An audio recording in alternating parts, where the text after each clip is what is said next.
9. La revolución de los omega 3. Cómo alimentar el cerebro emocional. Un triste nacimiento. Patricia tenía 30 años cuando nació su segundo hijo, justo un año después del primero. Jax, su compañero, se sentía feliz y orgulloso.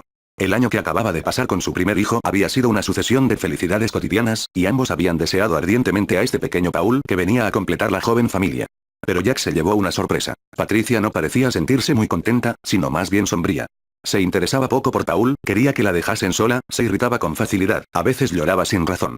Incluso dar de mamar, que tanto le había gustado con su primer bebé, ahora le parecía una molestia. Como cualquier madre joven de cada 10, Patricia sufría depresión posparto, muy desconcertante e inquietante, pues acaba con la felicidad que habitualmente rodea el nacimiento de un nuevo ser, fruto de la propia carne. Como el bebé era una monada, todo iba bien entre la pareja, y el restaurante de Jax funcionaba cada vez mejor, ni él ni Patricia comprendían esa súbita tristeza. Los médicos habían intentado darles confianza hablando de los cambios hormonales que acompañaban el embarazo y sobre todo el parto, pero eso no les había llegado a aliviar. Desde hace una decena de años se han abierto perspectivas totalmente nuevas acerca del problema de Patricia. Esta residía en Nueva York, una ciudad donde el consumo diario de uno de los alimentos más importantes para el cerebro, los ácidos grasos esenciales llamados omega 3, es especialmente bajo, como en Francia o Alemania. Por otra parte, estos ácidos grasos, que el cuerpo no puede fabricar, de ahí el término esenciales, son tan cruciales para la constitución del equilibrio del cerebro que el feto los absorbe a través de la placenta. Por esta razón, las reservas de la madre, ya débiles en nuestra sociedad occidental, caen dramáticamente en el transcurso de las últimas semanas del embarazo. Tras el nacimiento, los omega 3 continúan yendo a parar prioritariamente al bebé a través de la leche materna, de la que son uno de los elementos más importantes. Eso agrava todavía más el déficit de la madre. Si un segundo nacimiento sigue al primero de cerca, como en el caso de Patricia, y entre tanto su dieta ha seguido siendo pobre en esos ácidos grasos, la pérdida de omega 3 tras el segundo parto es tal que el riesgo de depresión aumenta para la madre. La incidencia de la depresión posparto en Japón, Singapur o Malasia es entre 3 y 20 veces menor que en Alemania, Francia y Estados Unidos. Según The Lancet, estas cifras corresponden a la diferencia entre esos países en lo referente al consumo de pescados y mariscos, y no pueden explicarse por una simple tendencia de los asiáticos a ocultar los síntomas de depresión. Si Jax y Patricia se hubieran instalado en Asia en lugar de en América, puede que ella no hubiese vivido su segundo parto de la misma manera. Resulta indispensable comprender por qué. El aceite que hace funcionar el cerebro. El cerebro forma parte del cuerpo. Al igual que las células del resto de órganos, las del cerebro renuevan sus componentes continuamente. Así pues, las células de mañana están hechas de lo que comemos hoy. Además, el cerebro está formado, en 2/3 partes, por ácidos grasos. Son los componentes básicos de la membrana de las células nerviosas, su envoltorio, a través del que se producen las comunicaciones entre todas las células nerviosas en todas las regiones del cerebro y del cuerpo. Lo que comemos se integra directamente en estas membranas y constituye la trama. Si sobre todo consumimos grasas saturadas, las que, como la mantequilla o las grasas animales, permanecen sólidas a temperatura ambiente, su rigidez se refleja en las de las células del cerebro.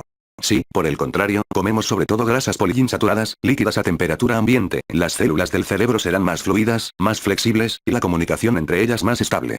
Sobre todo si se trata de ácidos grasos omega 3. Los efectos de este comportamiento no son sutiles. Cuando se suprime los omega 3 de la alimentación de ratas de laboratorio, su comportamiento cambia por completo en pocas semanas. Se tornan ansiosas, no aprenden ninguna tarea nueva y se aterrorizan en situaciones de estrés, por ejemplo, cuando deben escaparse de un estanque encontrando una plataforma de salvamento.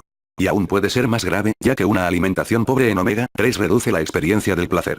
Son necesarias dosis más importantes de morfina para que estos roedores vuelvan a demostrar el mínimo interés, ya que esta droga personifica el placer fácil. 6. Por el contrario, un equipo de investigadores franceses ha mostrado que una dieta rica en omega 3, como la de los esquimales, que asimilan hasta 16 g diarios de aceite de pescado, aumenta, a largo plazo, la producción de neurotransmisores de la energía y del buen humor en el cerebro emocional. Se trata sobre todo de la dopamina, que es el neurotransmisor responsable de los efectos energetizantes y euforizantes de las anfetaminas y la cocaína. El feto y el neonato, cuyo cerebro está en pleno desarrollo, tienen las mayores necesidades de ácidos grasos omega 3.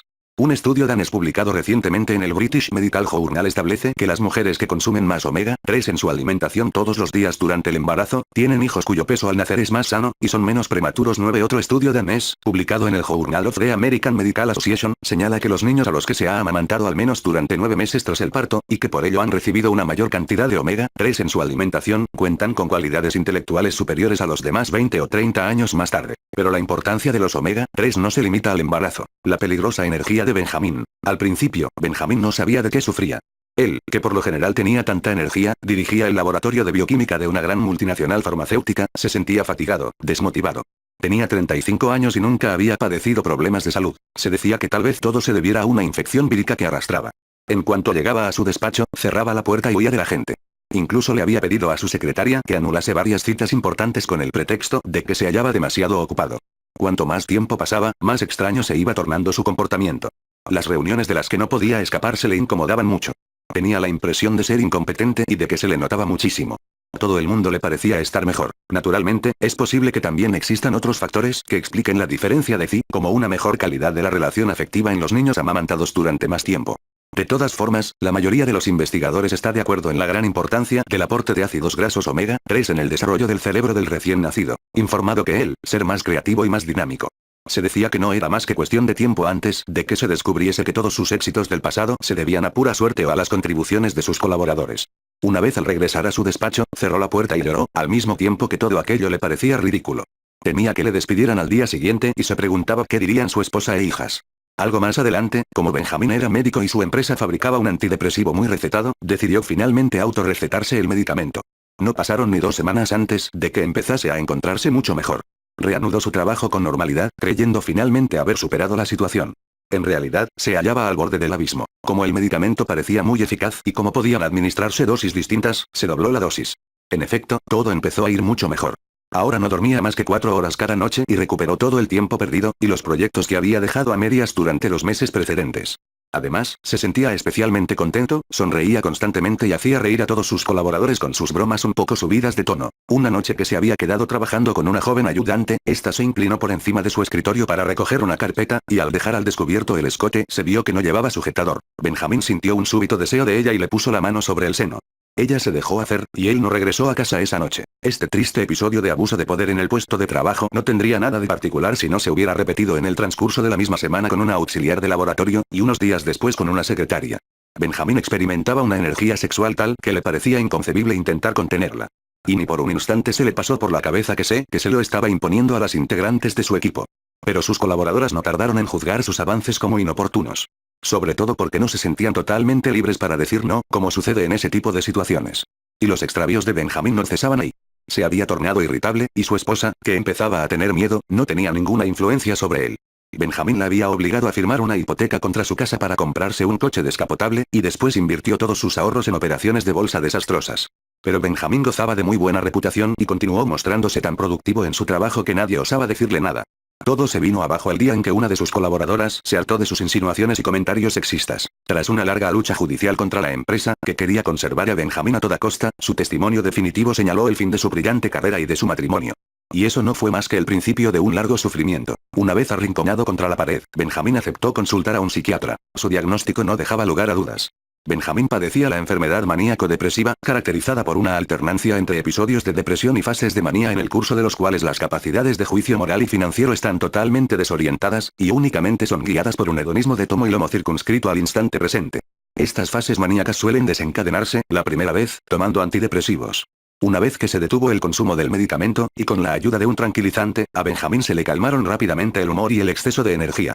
No obstante, privado de ese viento artificial que le hinchaba las velas, tomó conciencia del drama en el que se había hundido su vida y recayó rápidamente en la depresión. En esta ocasión, tenía buenas razones para apiadarse de su suerte. Durante meses, y luego años, los diversos medicamentos que se le recetaron no hicieron más que precipitarle de nuevo en la manía o la depresión. Además, era muy sensible a los efectos secundarios de estas moléculas. Los estabilizadores del humor que se le prescribían con dosificaciones distintas le hacían ganar peso al mismo tiempo que se sentía muy frenado, casi agotado, incluso con dosis normales. En cuanto a los antidepresivos, le impedían dormir y, además, le afectaban la capacidad de razonar.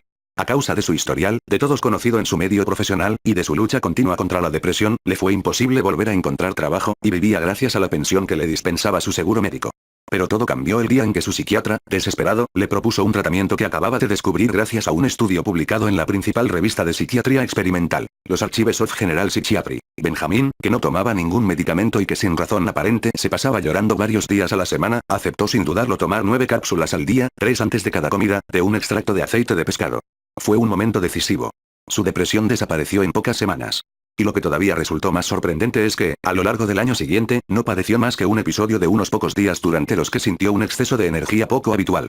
2 años después del inicio del tratamiento, Benjamín ya no toma otros medicamentos que sus cápsulas de aceite de pescado. No ha recuperado a su esposa y a sus hijas, pero ha empezado a trabajar en el laboratorio de un antiguo compañero.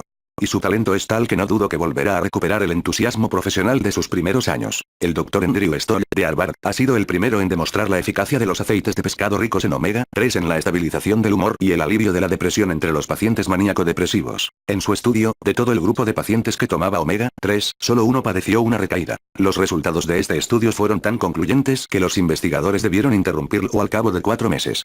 En efecto, los pacientes del grupo testigo, los que no recibían más que un placebo a base de aceite de oliva, recaían con mucha más rapidez que los del grupo de omega 3, y era contrario a la deontología médica privarles de ellos durante más tiempo. Tras pasar varios años estudiando los mecanismos del humor y de la depresión, el Dr. Stoll quedó tan impresionado del efecto de los omega 3 que decidió escribir un libro consagrado al tema. No obstante, más tarde se ha sabido que los beneficios de los omega 3 no se limitan al tratamiento de la enfermedad maníaco-depresiva. Electrochoques frente al aceite de pescado. Cuando los profesores de Kate le aconsejaron abandonar sus estudios, por cómo se deterioraba su rendimiento intelectual, sus padres se inquietaron mucho.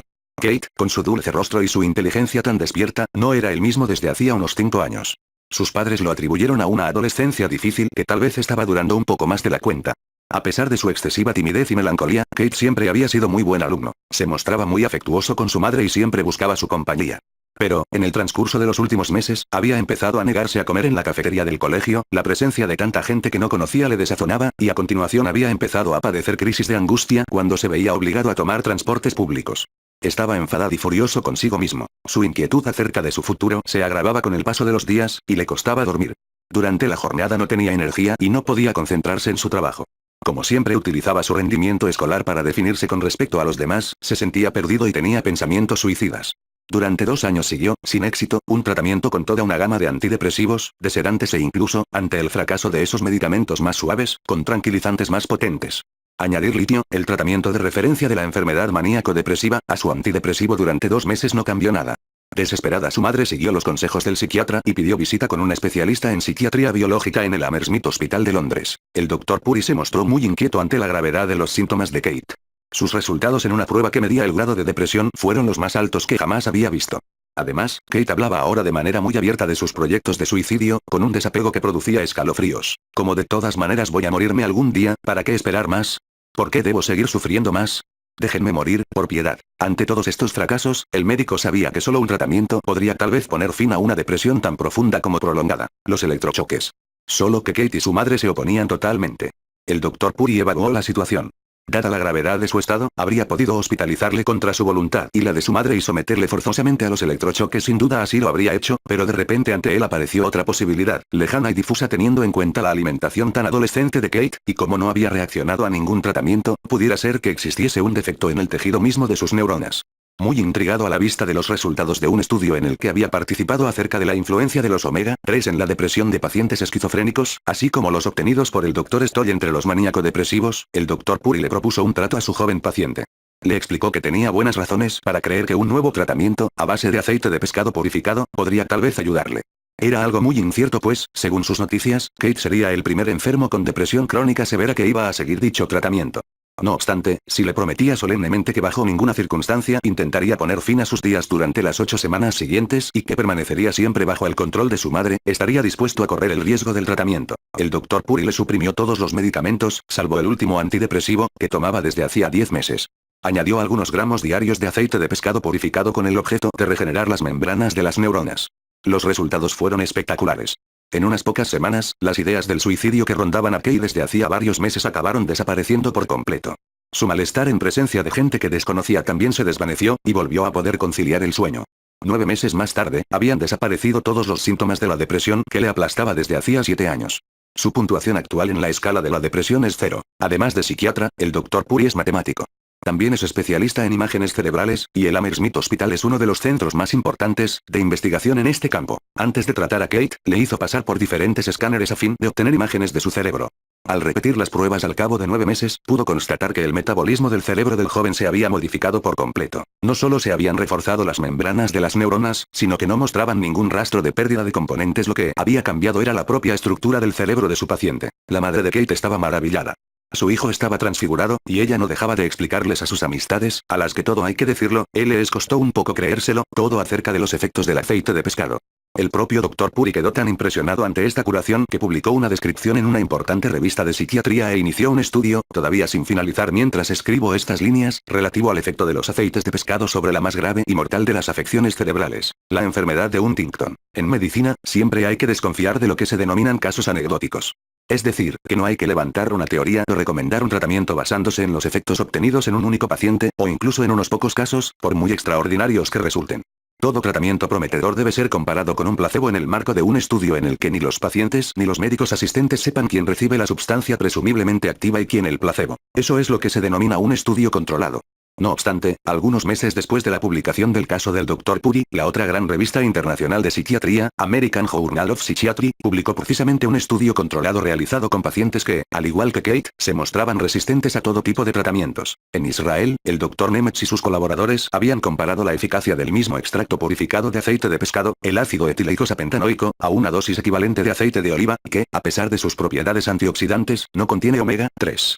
Más de la mitad de los pacientes que hasta entonces no habían reaccionado a ningún tratamiento vieron una clara mejora en su depresión en menos de 3 semanas. 16 La observación anecdótica del Dr. Puri se veía así confirmada. Después, otro estudio, en esta ocasión británico, apareció publicado en los Archives of General Psychiatry. Llegaba a las mismas conclusiones y también mostraba que con los ácidos grasos omega 3 pueden mejorar toda una gama de síntomas de la depresión, la tristeza, así como la falta de energía, la ansiedad y el insomnio, el descenso de la libido y las tendencias suicidas. Un estudio más, llevado a cabo en Harvard y publicado en el American Journal of Psychiatry, también demostró que en las jóvenes de humor muy cambiante, que a menudo se sienten fuera de control, y cuyas relaciones amorosas son dolorosas y difíciles, un suplemento de omega 3 contribuía a reducir los síntomas depresivos, así como las actitudes agresivas. Sin duda habrá que esperar varios años antes de que se realicen un número suficiente de estudios de este tipo. En efecto, como los ácidos grasos omega 3 son un producto natural, no es posible patentarlos. Por ello no interesan a las grandes empresas farmacéuticas, que financian la mayoría de los estudios científicos sobre la depresión. No obstante, la existencia de una relación entre la depresión y una tasa demasiado baja de ácidos grasos omega 3 en el organismo aparece sugerida en otros muchos resultados. Por ejemplo, los pacientes deprimidos cuentan con reservas más débiles de omega 3 que los sujetos normales. 19 Y cuanto más débiles son sus reservas, más graves son sus síntomas. Y lo que todavía resulta más sorprendente, cuanto más omega 3 contiene la alimentación corriente de las personas, menos tendencia tienen a deprimirse. Esto coincide con un gran estudio elaborado en Finlandia, y publicado en los Archives of General Psychiatry, que muestra que un consumo frecuente de pescado, más de 2 veces por semana, está asociado con un menor riesgo de depresión y una disminución de pensamientos de hastío de vivir en la población en general. Y un estudio de la población de 2003 en los Países Bajos también confirmó que las personas mayores de 60 años, cuyos exámenes de sangre revelan niveles más altos de ácidos grasos esenciales omega 3 en su cuerpo, tienen menos probabilidades de estar deprimidos. La dieta de los primeros seres humanos. Según varios investigadores, para comprender este misterioso efecto de los ácidos grasos sobre el cerebro y el humor, hay que remontarse a los orígenes de la humanidad. Existen dos tipos de ácidos grasos esenciales: los omega 3, que aparecen contenidos en las algas, el plancton y algunas plantas terrestres, como la hierba, y los omega 6 que se encuentran en casi todos los aceites vegetales y en la carne, sobre todo en la carne de animales alimentados con grano o con harinas animales. Aunque importantes para el organismo, los omega 6 no cuentan con las mismas y beneficiosas propiedades para el cerebro y favorecen las reacciones de inflamación, de las que hablaremos más adelante. En el momento en que el cerebro del Homo sapiens se desarrolló, es decir, cuando accedió a la conciencia de sí mismo, la humanidad vivía alrededor de los grandes lagos del este africano. El acceso a un ecosistema único muy rico en pescados y crustáceos podría haber sido el desencadenante de un desarrollo prodigioso del cerebro. Se cree que la alimentación de esos primeros seres humanos era perfectamente equilibrada, siendo la proporción entre el aporte de omega 3 y omega 6 de 1:1. Esta proporción ideal suministraba al cuerpo exactamente la alimentación que necesitaba para producir neuronas de una calidad óptima, y así dar al cerebro capacidades totalmente nuevas que permitieron la fabricación de herramientas, el lenguaje y la conciencia. En la actualidad, con el desarrollo de la agricultura, de la cría intensiva de animales en la que se les alimenta sobre todo con grano en lugar de hierba silvestre, y la presencia de aceites vegetales ricos en omega 6 en todos los alimentos industriales, la proporción omega 3 omega 6 en la alimentación occidental varía ahora entre 1:10 y 1:20. Para hacerse una idea, podría decirse que el cerebro es un motor de elevadas prestaciones concebido para funcionar con un combustible muy refinado, mientras que ahora nosotros le hacemos funcionar con gasóleo de mala calidad. 26 Este desajuste entre lo que necesita el cerebro y con lo que se le alimenta hoy en día, tanto en Europa como en Estados Unidos, explicaría en gran parte las enormes diferencias en la incidencia de la depresión entre las sociedades occidentales que no consumen, o casi no consumen, pescados y crustáceos, y las poblaciones asiáticas a las que les encanta. En Taiwán, Hong Kong y Japón, la depresión es casi 12 veces menos frecuente que en Francia, incluso si se tienen en cuenta las diferencias de actitudes culturales respecto de la depresión en los países asiáticos. Esto tal vez explicaría también la velocidad con la que la depresión parece extenderse en Occidente desde hace 50 años. Hoy en día, el consumo de omega 3 sería todavía la mitad de lo que era antes de la Segunda Guerra Mundial 28 y resulta que es durante este mismo periodo cuando ha aumentado de manera considerable la incidencia de la depresión. 29. El exceso de omega 6 en el organismo produce reacciones de oxidación e induce respuestas inflamatorias un poco por todo el cuerpo. Todas las grandes enfermedades crónicas en auge en el mundo occidental se ven agravadas por dichas reacciones inflamatorias. Las enfermedades cardiovasculares, como los infartos y los accidentes vasculares cerebrales, pero también el cáncer, la artritis e incluso el mal de Alzheimer. Se da una sorprendente concordancia entre los países con las tasas de mortalidad más elevadas debidas a enfermedades cardiovasculares y aquellos en los que la depresión es más frecuente. Esto sugiere la existencia de causas comunes. Ahora bien, los omega 3 cuentan con efectos beneficiosos muy importantes para las afecciones cardíacas, conocidos mucho antes que los que acaban de ser estudiados respecto a la depresión. El primer gran estudio al respecto fue llevado a cabo en Lyon, Francia, por dos investigadores franceses, Serge Renaud y Michel Delorgeril. En un artículo aparecido en The Lancet, mostraron que los pacientes que seguían una dieta rica en omega 3, la dieta denominada mediterránea, contaban hasta con un 76% menos de probabilidades de morir en los 2 años posteriores a haber sufrido un infarto que aquellos que seguían las recomendaciones establecidas por la American Heart Association. Diversos estudios también han demostrado que un efecto de los omega 3 sobre el corazón es reforzar la frecuencia del ritmo cardíaco y protegerlo contra las arritmias, como el reforzamiento de la frecuencia cardíaca protege contra la depresión. Véase capítulo 3. Resulta pues lógico pensar que la depresión y las enfermedades cardíacas evolucionan de la misma manera en las sociedades que prestan poca atención a los ácidos grasos de pescado en su alimentación cotidiana. ¿Es la depresión una enfermedad inflamatoria? El reconocimiento del muy importante papel de los omega 3 en la prevención y el tratamiento de la depresión promete el desarrollo de una concepción totalmente nueva de esta enfermedad. ¿Y si la depresión fuese, también ella, una enfermedad inflamatoria, como se ha descubierto hace poco respecto a la enfermedad de las arterias coronarias? Esto permitiría explicar un conjunto de extrañas observaciones que las teorías contemporáneas de esta enfermedad, que se limitan a examinar la influencia de neurotransmisores como la serotonina, omiten corriendo un tupido velo. Tomemos el caso de Nancy, por ejemplo. Tenía 65 años cuando se le diagnosticó una depresión por primera vez en su vida. No obstante, no había nada en su existencia que hubiera cambiado. Ella no comprendía por qué su médico estaba tan convencido de que los síntomas de tristeza, fatiga, insomnio y pérdida de apetito correspondían a una depresión típica. 6 meses más tarde, cuando todavía no había iniciado su tratamiento con antidepresivos, sintió un persistente dolor en el vientre. Una ecografía reveló la presencia de un gran tumor junto al hígado. Nancy tenía un cáncer de páncreas. Como suele suceder con esta enfermedad, se había manifestado primero a través de una depresión en lugar de mediante síntomas físicos. Son muchos los cánceres que comportan fenómenos inflamatorios importantes mucho antes de que ni siquiera alcancen un tamaño significativo. Parece que esta inflamación sería la responsable de los síntomas depresivos que con frecuencia preceden al diagnóstico de la enfermedad. Por otra parte, a menudo suelen encontrarse tales síntomas de depresión en todas las enfermedades físicas que tienen un componente inflamatorio difuso, como las infecciones, neumonía, gripe, fiebre tifoidea, los accidentes vasculares cerebrales, los infartos de miocardio, las enfermedades autoinmunes, y otras más.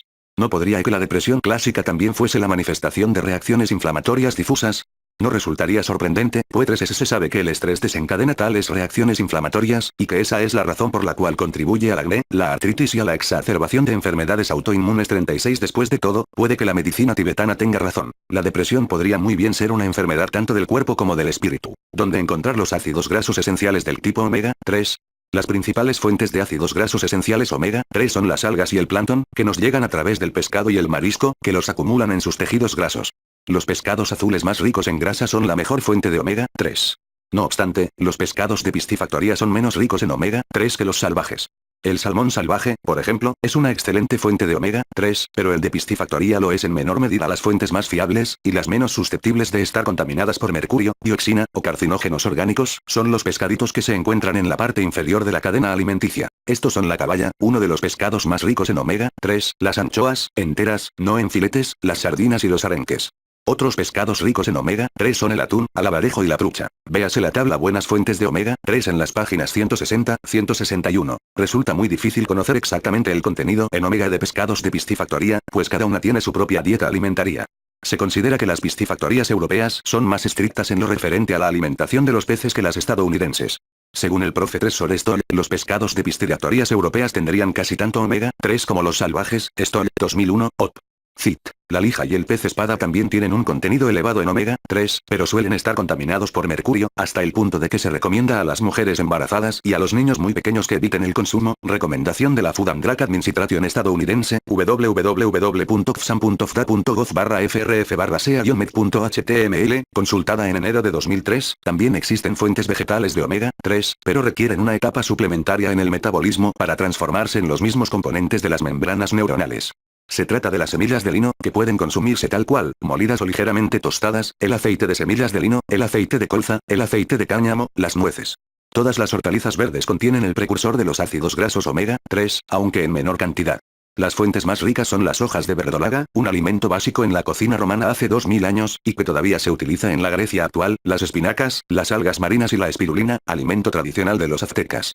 La hierba y las hojas naturales de las que se alimentan los animales salvajes o de granja también contienen aceites omega 3. Por esa razón, los animales de caza suelen ser mucho más ricos en omega 3 que los animales de granja, por lo menos los no orgánicos.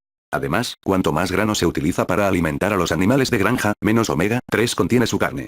Un artículo publicado en el New England Journal of Medicine muestra, por ejemplo, que los huevos de las gallinas alimentadas con grano contienen 20 veces menos omega 3 que los huevos de gallinas que se alimentan libremente en la naturaleza. 38. La carne de ganado alimentado con grano también se torna más rico en ácidos grasos omega 6, cuyas propiedades son proinflamatorias.